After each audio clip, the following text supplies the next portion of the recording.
C'est un attentat raciste, antisémite. Il a fait pour l'instant 4 morts et 12 blessés, dont 7 graves. Un serait dans le coma. L'explosion a eu lieu aux alentours de 18h45. Un paquet qui devait contenir plusieurs kilos d'explosifs, comme en témoigne la violence de la déflagration. Cet attentat odieux, c'est un acte qui mérite d'être sévèrement sanctionné.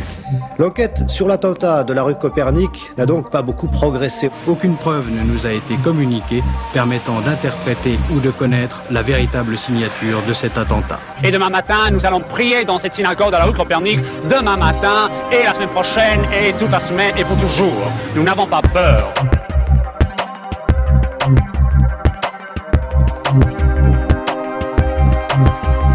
Le 3 octobre 1980, une bombe explose à quelques pas de la synagogue de la rue Copernic, dans le très chic 16e arrondissement de Paris. Cet attentat terroriste fait 4 morts et des dizaines de blessés. Les fidèles de la synagogue, choqués, assistent à une scène apocalyptique en plein Paris. Les vitres des magasins ont explosé en 1000 morceaux, les voitures sont en flammes et des corps gisent sur le sol. Dans la panique, les fidèles de la synagogue et les passants sont éparpillés, invités à quitter les lieux, tandis que les blessés sont pris en charge par les secours. Cet attentat, dont on ne sait pas encore qui en est à l'origine, est le premier attentat antisémite de cette ampleur depuis la Seconde Guerre mondiale. Nous sommes Victoria Géraud-Velmont et Laurence Goldman, et vous écoutez Copernic, l'attentat, le procès, un podcast de RCJ Studio.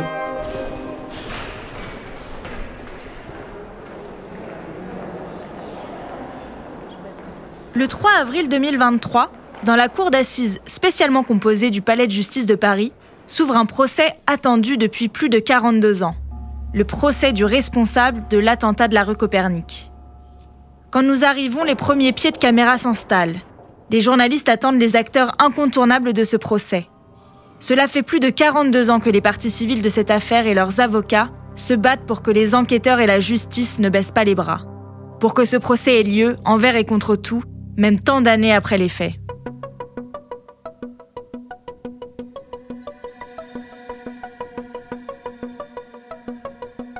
Sur les marches des escaliers du palais de justice défilent les avocats des parties civiles et leurs clients.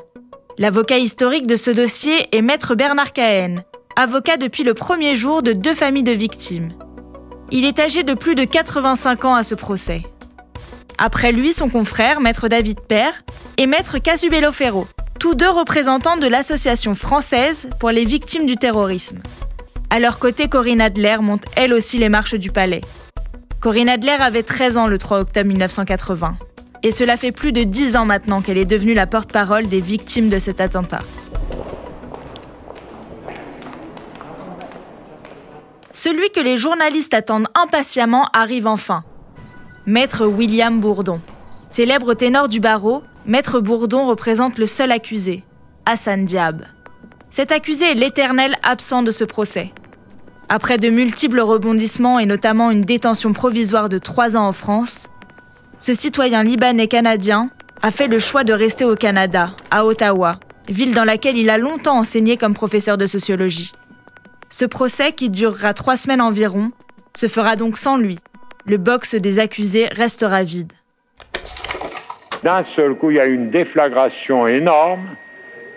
Les murs sont tombés, les glaces, et les gens se sont affolés. Et j'ai dû dire à tout le monde de rester assis pour ne pas qu'il y ait des blessés par-dessus le marché. On est resté là, mais je ne crois pas que la bombe a été placée pour la synagogue. C'était pour la synagogue, mais pour la sortie des fidèles. Car il y avait ici 600 fidèles, dont 200, c'était l'intention de tuer.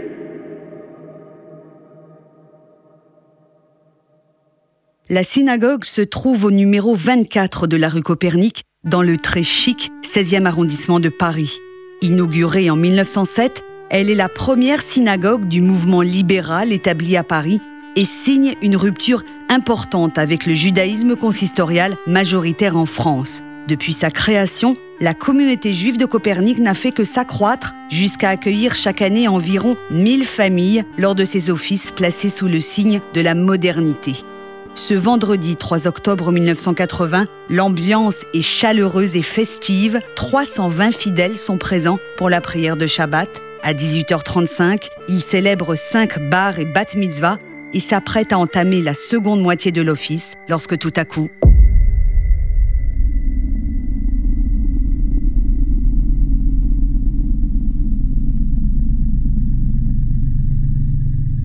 Tout à coup, une bombe de forte puissance explose à quelques pas de la synagogue de la rue Copernic.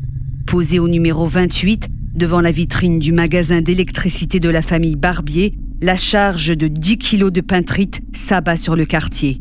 Le bilan est lourd, 4 passants meurent dans la rue. La première victime est Jean-Michel Barbé, chauffeur de maître de 41 ans. Il attendait une famille de fidèles devant la sortie de secours de la synagogue. La deuxième victime est Philippe Buissou, un jeune motard de 22 ans qui venait de demander sa route aux policiers postés devant la synagogue. La troisième victime est Hilario Lopez Fernandez. Ce gardien d'immeuble de 42 ans se trouvait sur le pas de sa porte avec son fils qui sera légèrement blessé.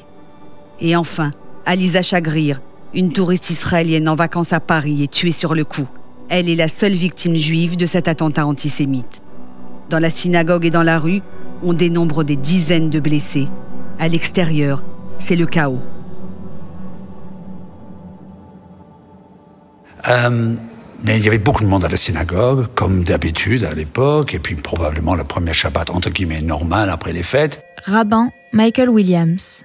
Au milieu de l'office, j'ai eu le sentiment qu'il pleuvait dans la synagogue. C'est-à-dire, tout à coup, il y avait des morceaux de verre qui sont tombés sur la tête, et sur le moment, moi et le Chazan, on pensait, tiens, il pleut dans la synagogue, et après, une microseconde après, on a entendu le souffle de l'explosion. Notre première réaction était de continuer avec l'office, vous savez, et puis nous avons vu tout de suite que c'était quand même un événement grave. Il y avait des flammes à la porte de la synagogue, et on a fait sortir tout le monde, et on a vu, hélas, tragiquement, les corps devant la porte, et les gens blessés. Et surtout pour moi, personnellement, le corps de ce garçon de 22 ans, Philippe Buissou, qui était tué avec son casque ensanglanté devant nous à la sortie de la synagogue. Donc ce sont des souvenirs forcément qui restent.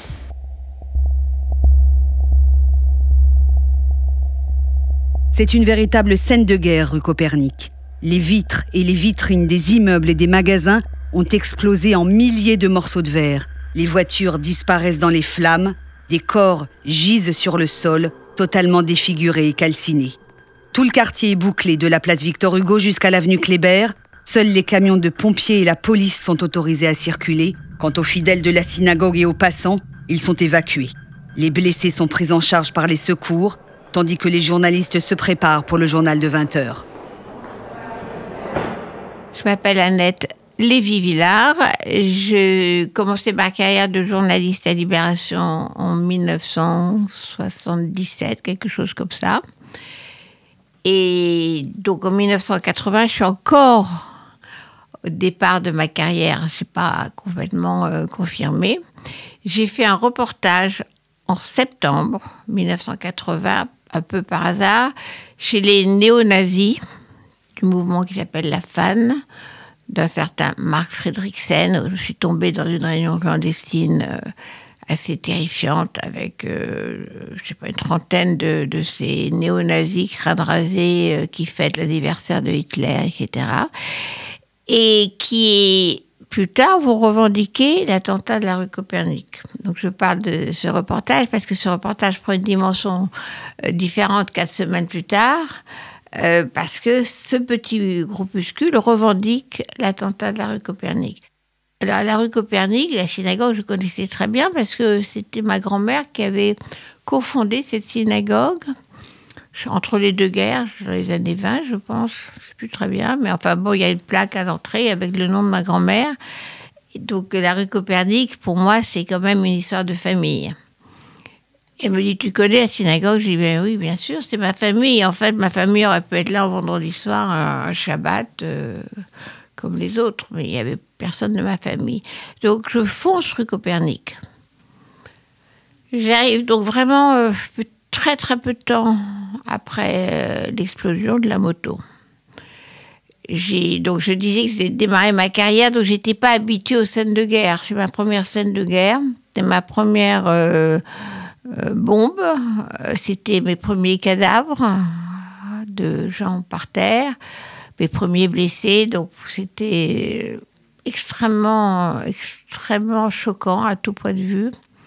Surtout, je ne me suis pas vraiment approchée des morts parce que je n'avais pas vraiment envie de voir à quoi ressemblait quelqu'un qui venait d'exploser. Les blessés n'étaient pas des blessés graves parce que ceux qui sont morts étaient, comme on dira plus tard, des passants, pas des gens qui étaient allés à la synagogue. Parce que grâce au ciel, la minuterie a explosé un quart d'heure avant la sortie de l'office du vendredi soir. Alors, est-ce qu'ils ont mal réglé leur minuterie ou l'office était un peu en retard. Bon, on ne sait pas très bien. Toujours est-il qu'il y avait quasiment personne devant la synagogue. Il y avait un officier de police qui gardait la synagogue, qui a été légèrement blessé. Des éclats de verre partout. Parce que la grande coupole en verre de la synagogue s'était effondrée. Les blessés, c'est ça. C'était des gens qui avaient été blessés par des bouts de verre. Et donc, il y avait un océan de verre cassé. C'était un soir où il y avait une bar mitzvah, il y avait plein de mômes, enfin bon.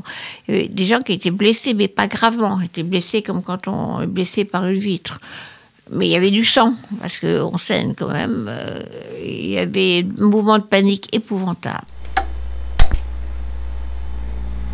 C'est évident, cher monsieur, c'est une bombe plantée par nos amis, les antisémites et les nazis de France. Que peut-on dire sauf une seule chose et un message pour eux et pour tout le peuple français et pour tous les juifs de France? Nous n'avons pas peur. Et demain matin, nous allons prier dans cette synagogue de la rue Copernic, demain matin et la semaine prochaine et toute la semaine et pour toujours. Nous n'avons pas peur.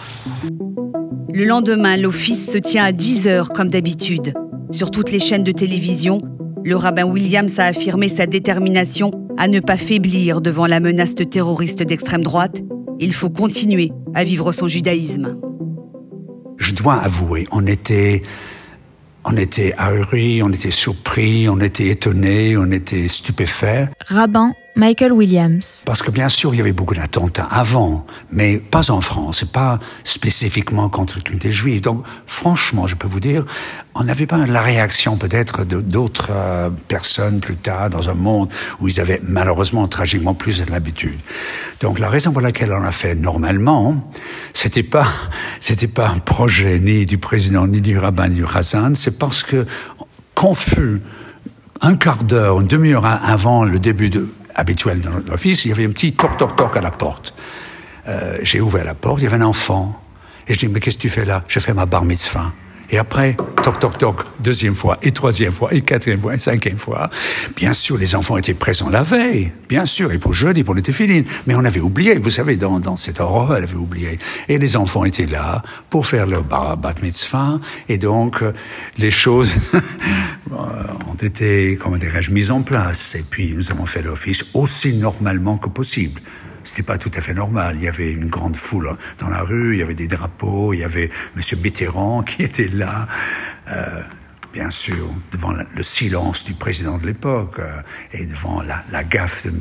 Barre, la présence d'un homme politique de cette envergure était quand même réconfortant. Le samedi 4 octobre s'annonce mouvementé. La veille, l'absence du président de la République, Valéry Giscard d'Estaing, et les mots terribles de Raymond Barre, le Premier ministre, n'ont fait qu'attiser la colère. Écoutez, je rentre de Lyon, plein d'indignation à l'égard de cet attentat odieux qui voulait frapper les Israélites qui se rendaient à la synagogue et qui a frappé des Français innocents qui traversaient la rue Copernic. C'est un acte qui mérite d'être sévèrement sanctionné.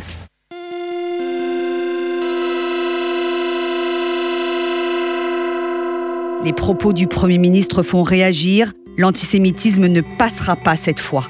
Le lendemain matin, des centaines de manifestants sont présents dans la rue Copernic. Ils expriment leur colère, leur volonté de combattre l'extrême droite, mais aussi leur soutien à la communauté juive. Des personnalités politiques comme François Mitterrand et Simone Veil sont présents aux côtés des fidèles. Au total, ces rassemblements regroupent près de 80 000 personnes, du jamais vu dans l'histoire de la lutte contre l'antisémitisme. Je m'appelle Frank Kuczynski, j'étais membre du CLES, également l'un des dirigeants, mais on était plusieurs, et on avait un local qui nous rassemblait avec un autre mouvement pour les personnes un tout petit peu plus âgées qui s'appelait le foyer David Ben Gurion, qui était situé rue de Richelieu, face à la Bibliothèque nationale. Alors, d'abord cet événement a été un choc. Un choc parce que c'était la première fois depuis la guerre où l'on faisait un attentat pour tuer des juifs.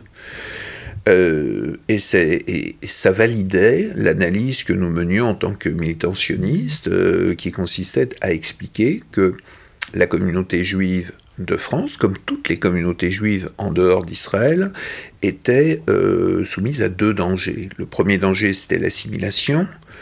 Et l'autre volet, c'est d'expliquer que l'un des dangers qui menaçait, c'était un antisémitisme, alors, rampant, avec des vagues plus ou moins fortes.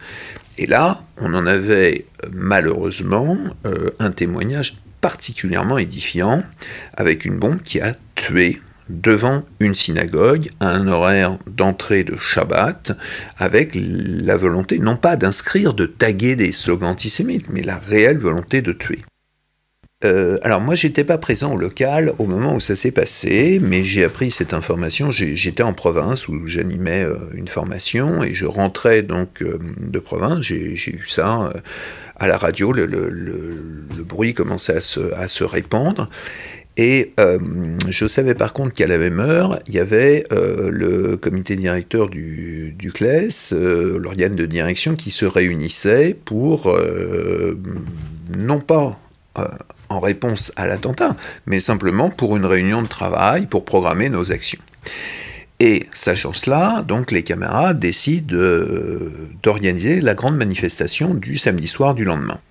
Faut dire une chose, c'est que à l'époque, l'organisation de manifestations n'était pas forcément coordonnée. C'était le premier qui lançait les dés, si je puis dire, qui organisait et les mouvements se mettaient en place. Et donc, les camarades proposent le lendemain, sortie de Shabbat, à 20h30, d'être place de l'Opéra. Voilà.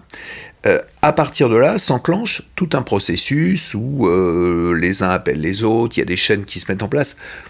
Juste un petit point très important pour tous les jeunes qui nous écoutent. 1980, on n'a aucun réseau social, on n'a pas de téléphone portable, il n'y a que des lignes fixes, on n'a pas de quoi envoyer des messages, etc., etc. Donc c'est une autre époque au niveau du militantisme.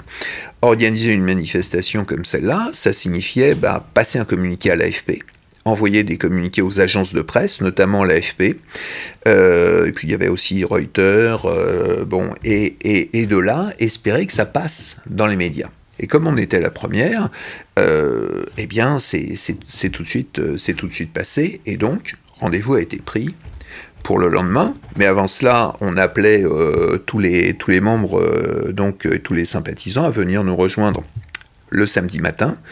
Nous n'étions pas religieux, donc on s'est activé pour toute l'organisation de la manifestation. Au fur et à mesure de la manifestation le soir, la foule s'est densifiée. C'est-à-dire que des gens venaient en groupe de synagogues, etc. Et au fur et à mesure du parcours, donc qui partait d'Opéra et qui allait jusqu'à la rue de Copernic, la manifestation a pris de l'ampleur. Si bien qu'on a appelé les quelques camarades qui étaient restés chez eux en leur demandant au fur et à mesure, toutes les heures et demie, de modifier le communiqué de presse qui était chargé d'être envoyé dans les agences de presse pour non plus 20 000, mais 30 000, non plus 30 000, mais 50 000, non plus 50 000, mais 80 000 personnes, etc., etc. La foule était considérable. Les gens avaient sorti des drapeaux d'Israël de chez eux. Et puis, surtout, il y avait énormément de slogans. Mais globalement, ça s'est très bien passé parce que personne n'a voulu faire de débordement. Tout le monde disait que c'était l'extrême droite et tout le monde disait qu'il avait des preuves, des pistes. Jean-François Ben Sahel, président de l'Union libérale israélite de France. Pourquoi pas, mais nous n'avions pas d'idée. On était vraiment sous le choc. Nous avions tous continué à être soufflés pendant un certain nombre de jours. Le lendemain, il y a eu la grande manifestation. Donc, pendant des jours, nous avons continué à être soufflés en vivant. Parce que des personnes qui ont été victimes d'actes de violence gratuite terribles vivent. C'est-à-dire le sentiment de l'incompréhensible, le sentiment de la violence comme ça qui fait irruption comme un tremblement de terre, sans qu'on y soit, contrairement à ce que peut laisser entendre M. Barr, Premier ministre de l'époque, sans qu'on y soit de quelconque façon responsable.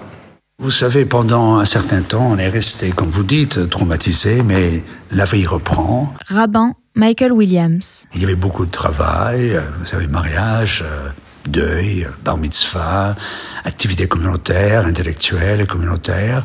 Et puis, vous savez, le temps passe et puis il y avait beaucoup de fidèles qui n'avaient pas de souvenirs à partir de 20 ans après, 30 ans après, 40 ans après. Une communauté comme un être humain. Donc, il y a des expériences qui sont merveilleuses et moins merveilleuses, mais il y a bien sûr tous les jours, toutes les semaines, tous les mois, tous les ans, d'autres expériences qui s'ajoutent et qui transforment même ces souvenirs insupportables, même très joyeux. C'est ça l'existence humaine. En effet, c'est ça l'existence humaine. Passer à autre chose, reprendre le cours de la vie, sans qu'on en ait parfois vraiment le choix. Depuis cet attentat, plus de 42 années ont passé. Pendant ces longues décennies, la vie a repris sans qu'un procès n'ait lieu, sans qu'un coupable ne soit mis derrière les barreaux. Pourtant, si la vie est redevenue un tant soit peu normale pour les fidèles de la synagogue, la justice ne s'est pas arrêtée de travailler sur ce dossier. Elle aura mis du temps, mais aura été au bout de ce processus. Nous voilà donc, le 3 avril 2023, dans les couloirs du palais de justice, attendant que ce procès historique débute enfin. Madame, les caméras sont dans votre centre, les caméras sont là. Madame, ici, oui. Voilà. Quel est votre état d'esprit? Je vais répondre à M. Pelletier. Dites-moi. Alors oui, dans quel état d'esprit vous êtes là ce matin? Oui. C'est la fin d'un cycle finalement. Non, c'est pas la fin d'un cycle, mais c'est le début d'un procès. Corinne Adler. Voilà, donc après, le procès va avoir lieu maintenant, et c'est bien, 43 ans après, et ça fait longtemps qu'il aurait dû avoir lieu, mais il a lieu aujourd'hui. Et on va voir ce que ça donne. Savoir quelles sont les responsabilités ou pas, et comprendre ce qui s'est passé, en fait. Voilà, c'est surtout ça l'enjeu. Vous étiez très jeune au moment des faits? Est-ce que vous pouvez nous raconter J'avais 13 ans et je célébrais ma bat mitzvah à la synagogue Copernic. L'office devait avoir lieu de 18h à 19h, a été interrompu à 18h35 par cette bombe. Et voilà, c'est l'entrée dans la vie adulte, c'est un événement assez important qu'on prépare pendant 2 ans, la bat mitzvah. Et voilà, ça a été quand même un traumatisme, et puis surtout aussi pour les 4 personnes qui sont décédées et les familles de ces personnes, et pour nous, pour nos familles, pour tout le monde. C'était voilà, pas un événement finalement très joyeux, alors que ça aurait dû l'être, puisque c'était la célébration de la bat mitzvah. Voilà. Je crois qu'il faut que j'y aille maintenant, excusez-moi. Au revoir. Merci. Pendant 3 semaines, Laurence Goldman et moi avons assisté à ce procès, écouté avec minutie les témoins, les experts, les parties civiles, les avocats. Après ces 3 semaines intenses, nous avons fait le choix de nous intéresser à toutes ces victimes. À Corinne, à Pierre, à Patricia, à Martine, à Gérald. Les familles Barbé et Chagrir se battent depuis plus de 40 ans pour que la mémoire de leurs proches soit préservée et pour qu'un procès ait lieu. À ces familles de victimes s'ajoutent les fidèles de la synagogue, ciblés par cet attentat terroriste antisémite.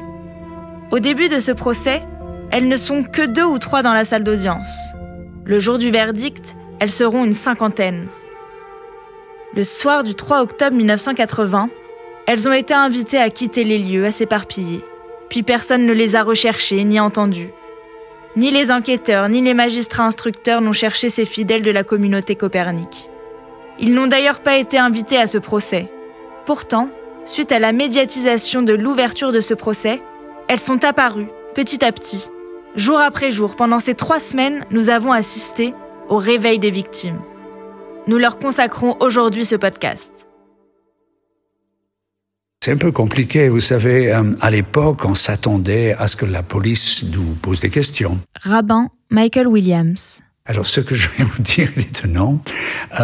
En 2011, vers la fin de ma carrière à Copernic, 2 policiers charmants, gradés, je crois, très charmants, très intelligents, sont passés me voir pour la première fois pour me poser des questions. 2011. Ils ont demandé, qu'est-ce que vous faisiez à 5h30 ce soir-là? Est-ce que vous n'avez pas remarqué quelque chose? Bon, voilà. C'était sympathique, mais un peu frappant 30 ans plus tard. Maintenant, j'ai reçu une convocation pour le 3 avril, pour témoigner au palais de justice, pendant convocation pour 3 semaines, mais j'imagine que je peux simplement faire acte de présence et peut-être partir. Donc, on restait dans l'ignorance totale pendant au moins 20 ans de cette piste palestinienne, au moins un détail. Lisant le livre sur cette enquête, moi, je trouve que voilà, c'était inévitable. Dans le contexte français, vous me pardonnez, parce que même après 40 ou 50 ans en France, je reste quand même un Anglais, certainement la lenteur de cette enquête par rapport à d'autres, entre guillemets, événements, comme, voilà, vous savez, il y a une longue liste de réticences, fait partie de ce processus de, comment dirais-je, ce processus de prévention, ce processus politique en France, de ne pas froisser les esprits au Proche-Orient. Et puis, voilà, donc, si enfin, 43 ans plus tard, ou presque, nous avons un procès, c'est quelque chose de tout important. Comme on dit dans la tradition juive, la vérité sort de la terre. Mais consacrer cette série documentaire aux victimes de l'attentat ne nous empêchera pas de nous replonger dans l'enquête. Ce procès est avant tout celui de Hassan Diab, un citoyen libano-canadien accusé d'avoir confectionné et déposé la bombe devant la synagogue. Avant que ce procès ait lieu, l'enquête a connu de nombreux aléas, différents juges d'instruction, des dizaines d'enquêteurs de la brigade criminelle et de la DST, les renseignements français. Cette affaire n'est donc pas franco-française. Elle concerne aussi le Liban, la Palestine, les États-Unis, le Canada, l'Italie, Israël. Mais elle visait les Juifs, a tué 3 Français non-juifs et une Israélienne. Cet attentat restera gravé dans l'histoire de la France. Le mal ne peut pas rester impuni. On ne peut pas vivre avec cette idée-là. Et donc on attend beaucoup que la lumière soit faite une fois pour toutes, pour essayer de savoir, mais est-ce que Hassan Diab est le coupable de l'attentat ou pas? Voilà, c'est ça qu'on attend. Le 3 octobre 80, ça marque le début d'un nouveau paradigme où les Juifs comprennent qu'ils peuvent être aussi des cibles comme ils l'ont été dans le passé.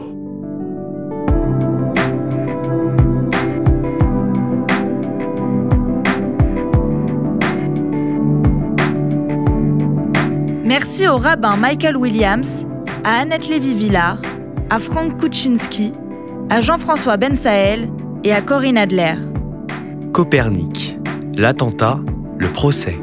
Une série documentaire de Laurence Goldman et Victoria Géraud-Velmont. Montage et mixage, Théo Secchi. Prise de son et musique originale, Théo Secchi. Voix, Alex Bérébi. Documentation, Carlos Rangel. Journaliste, Victoria Géraud-Velmont et Laurence Goldman. Réalisation, Victoria Géraud-Velmont.